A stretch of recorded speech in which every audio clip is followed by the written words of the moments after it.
বহুল আলোচিত July August আন্দোলনের প্রথম শহীদ আবু সাইদ হত্যা মামলার রায় ঘোষণা করা হয়েছে।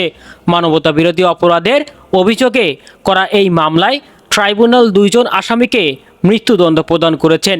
পাশাপাশি আরও 28 জনকে বিভিন্ন মেয়াদে কারাদণ্ড দেওয়া হয়েছে। রায় ঘোষণার পরপরই ট্রাইব্যুনাল এলাকায় উত্তেজনা ছড়িয়ে পড়ে।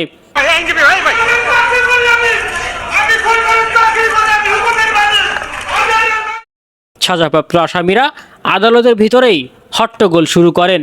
তারা রায়ের বিরুদ্ধে ক্ষোভ প্রকাশ করে বলেন তারা এই রায় মানেন না